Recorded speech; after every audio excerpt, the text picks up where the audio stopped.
प्रश्न फक्त कर्जमाफीचा किंवा हमी भावाचा नाही, तर तुमच्या आमच्या अस्तित्वाचा आहे. शेतकरी म्हणून कोणी जिवंत आहे का, हे दाखविण्याची आता वेळ आली आहे. आणि यासाठी 28 ऑक्टोबरला नागपूरला महाएल्गार आंदोलन करण्यात येत आहे. या आंदोलनात जात पात धर्म पक्ष सगळं काही बाजूला सारून नागपूरच्या महाएल्गार आंदोलनात सहभागी व्हा आणि नव्या क्रांतीचे साक्षीदार व्हा, असे आवाहन प्रहारचे बच्चू कडू यांनी केले आहे.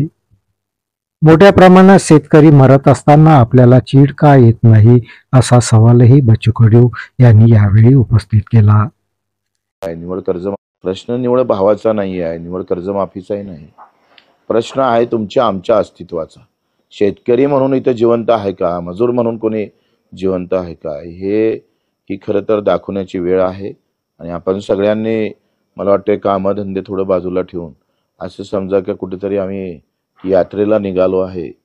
या मानसिकतेतून ही यात्रा मात्र संघर्षाची आहे, लढण्याची आहे. इथं देवाचं दर्शन होणार नाही, पण देवासारखं काम करणाऱ्या त्या शेतकऱ्या जो उपाशी मरतं त्याच्यासाठी मात्र संघर्ष करण्याची मानसिकता आम्हाला ठेवावं लागेल. 28 ऑक्टोबर बुट्टेबोरी नागपूर. आपण किमान सगळ्यांनी जसं जमल तसं पक्षपात जात धर्म बाजूला ठेवून, मी शेतकरी, मी मजूर, मी मेंढपाळ, मी दिव्यांग, मी मच्छीमार म्हणून एकत्र व्हावं. भूक नसो पण सिदोरी असो, या व्यवस्थेत आलो तर ही लढाई जिंकू शकतोय.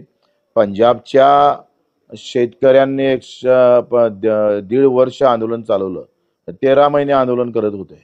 ऊन वारा पाऊस सगळे सांगावर घेत होते, 1 इंचभर मागं हटले नाही.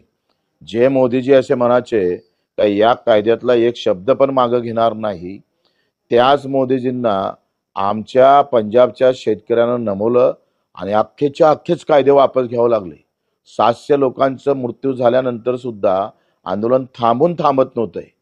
आणि मग आम्ही का अशा पद्धतीनं सहन करतोय? कुठला शेतकरी चांगला आहे? तुम्ही विदर्भापासून तर कोकणापर्यंत मी हा दौरा केलाय आणि या सगळ्या याच्यामध्ये जर आम्ही पाहतोय तर कोणीच त्याला समाधानी मला वाटलं नाही. आणि मग इतकी सगळी व्यवस्था असून रोज शेतकरी मरत असताना तुम्हाला आम्हाला चीड का येत नाही, हाच प्रश्न मला पडलेला आहे. ती चीड व्यक्त करण्यासाठी आपण सगळ्यांनी आलो पाहिजे. आणि 28 ऑक्टोबर या महाराष्ट्रातल्या शेतकऱ्यांसाठी एक वेगळ्या अस्तित्वाची लढाई आपण खऱ्या अर्थानं सुरू केली पाहिजे.